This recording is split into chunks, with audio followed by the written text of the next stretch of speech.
Hello and welcome. This is Alchemist X, and this is the weekly update for November 3rd. So we are now into the anniversary celebration. The anniversary itself will be a little bit later on, but this whole month is pretty much being treated as like anniversary month. And we've got two new units, one of whom is on screen right now, Nimul, who is a fire magic unit who can also become a light unit. And then we've also got an actual light unit, Bianca, who is kind of like Nero or Ouroboros in that kind of vein, in like aspects of the same character. She seems like she's kind of the opposite of Nero in that like they both have a lot of utility, but like she seems more geared towards healing and support. Whereas Nero has like mostly attacking, but also a little bit of support. But that's just my initial first impression playing with her.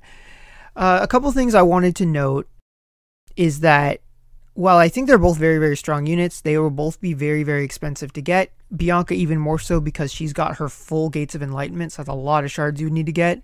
Nimul only has 3 gates, so that's a little bit nicer, but still getting him will be a giant pain, as we're going to find out.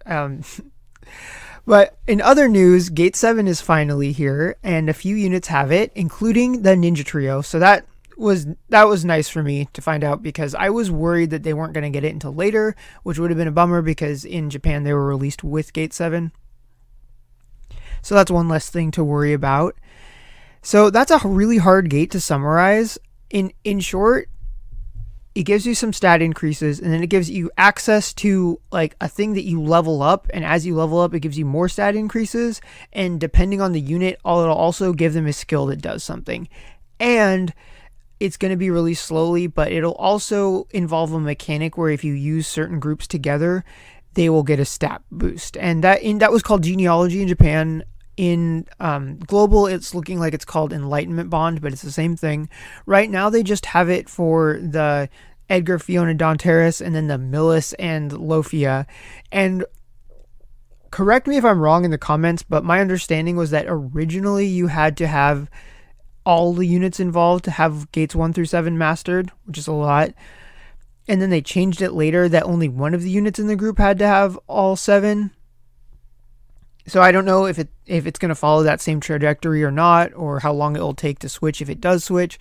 So that just remains to be seen. But that does seem like it's going to be an interesting mechanic, especially once more interesting groups come out.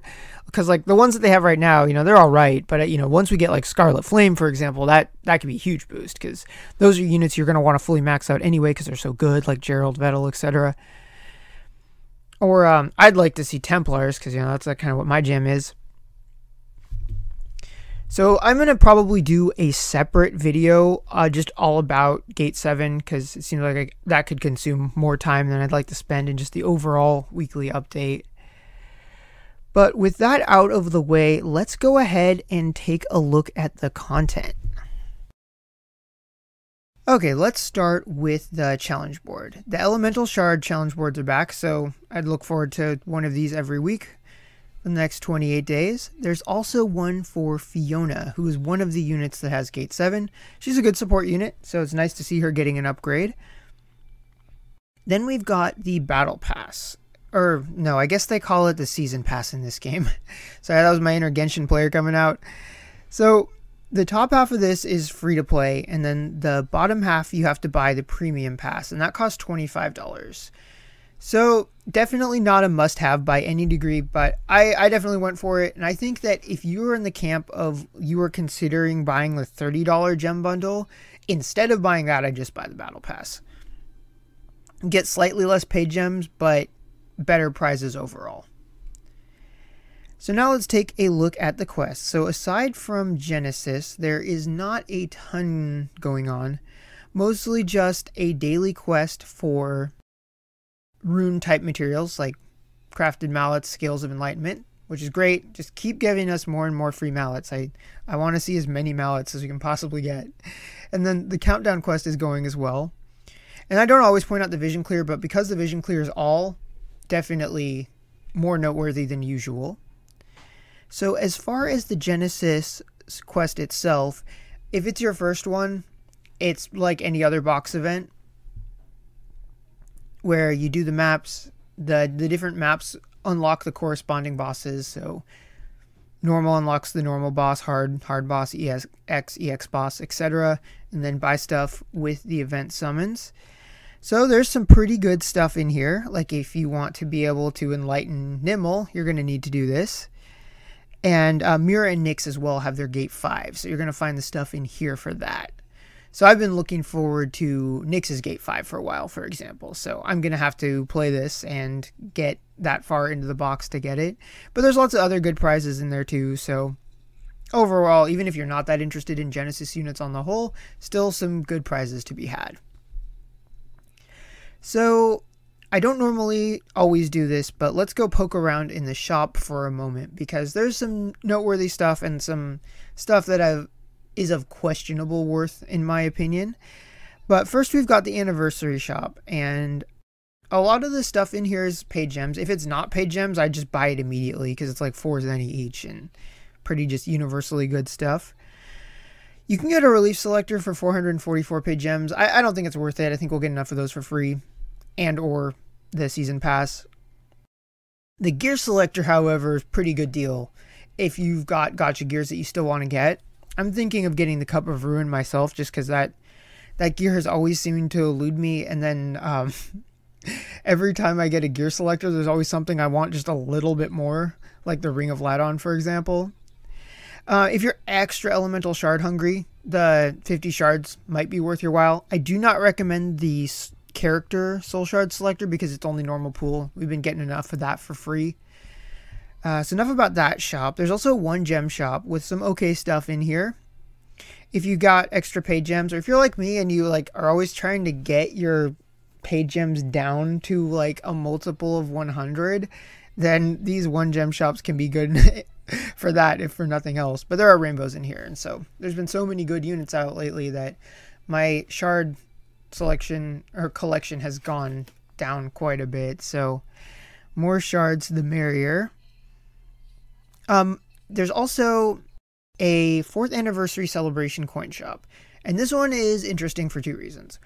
The first reason being that any unit that you own, you can get shards of them, which is good. And then there's also a community choice unit selector with some very, very good units in it. However, from poking around, it looks like the sources of these coins is mostly going to be from summoning. There's also a little bit from buying gems, but you know, that's kind of silly at that point.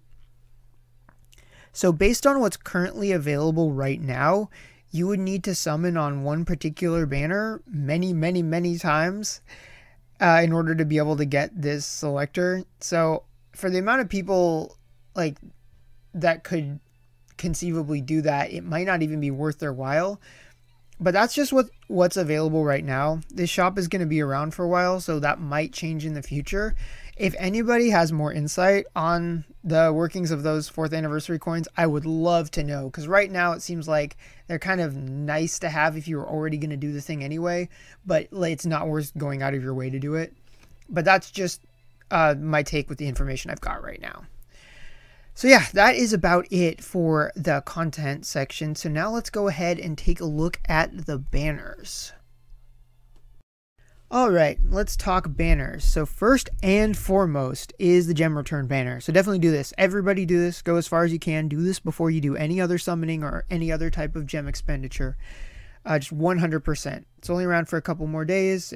More gems than you put in. I don't know what else to say about it other than they're great and I wish we had them more often. So their first paid banner I don't think is worth it. I just think it's too expensive. Like I don't think you should have to pay $90 to get a unit that you potentially don't want or need. Then we've got a paid banner that is alright. I think this one is potentially good, especially the less of these featured units you have, more so.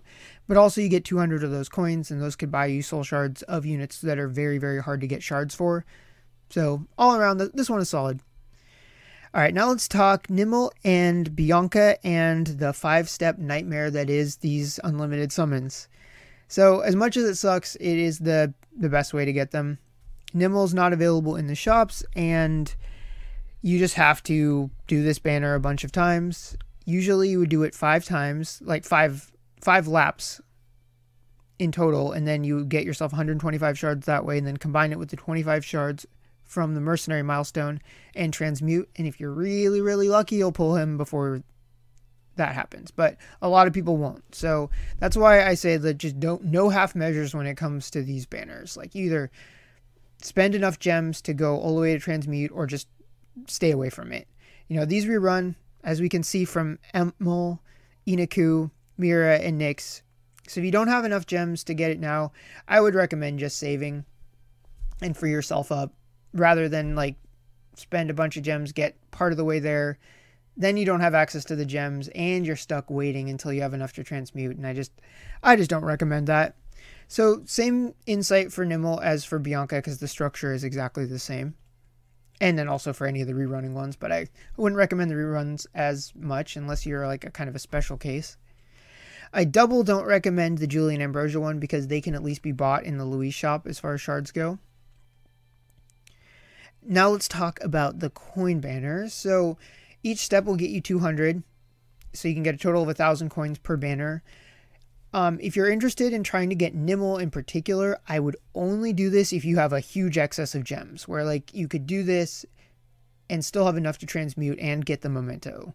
So if you got like in the 95k plus range, it might be worth your while to try to do this first, because the coins could be handy for getting shards of him, but you just want to make sure you have enough to get the unit first. Basically same thing for the others. The structure is the same. It just depends on what unit pool is most valuable to you. So they're definitely not bad banners in their, like, just as far as the value they bring. There's just a lot of competition this week, which is what brings me to this banner. So this is the one I alluded to when I was looking at the shop, where every time you do it, it will give you 100 coins. So if you wanted that 3,000 selector, you'd have to do this a ton of times. But all in all, not terrible. You get to choose what units you want. A lot of good units in this little selection. There's some weird wording here. I'm going to assume that this must be a typo, because it says 2.5 rate. But if you look at the details, it's going to say 5-star pool will consist of 6 featured units, right? So how does 2.5 factor into that? Don't know. That's why I assume it's a typo. Then we've got the limited, the Limit Break Festival with the community choice units on it. Now, I don't believe that they're guaranteed. You can get 375 shards of any of the units from this pool, but there's not really a selector, and the 5-star that is guaranteed per step is not guaranteed to be one of them. But it's not terrible. I just think there's a lot of competition for your gems this week. And so while this is not an awful banner, just in general, they're you know, either you're going for Nimul, so you're not going to do this, or you might prioritize the Genesis coin banner more, or even the above banner if you've got units you're trying to raise and buy with the coins. So this banner just kind of loses just because it's outshined rather than it's objectively bad. Then we've got the new memento banner. So if you want either of these, you're going for either Nimul or Bianca, then this is how you get it. I guess it's kind of nice that it's not diluted by any other banners, but if you're going, the chances of going for both is kind of low, just because most people aren't going to have that many gems. So you might end up having to go all 9 steps, and you know, as RNG would usually have it, you'll probably get a copy or 2 of the one that you don't want, but you know, that's life. Then finally, we've got the old Genesis memento banner, and this one's nice in that any 5-stars are going to be from this pool. I don't know how many people still need these, but you know, I'm sure there's somebody out there that might benefit from this banner, just because I always like the ones where the pool is very, very small. But yeah, that is it. So next up, I'm going to do the gem return banner, and I'll discuss my plans for getting Nimul whilst doing that.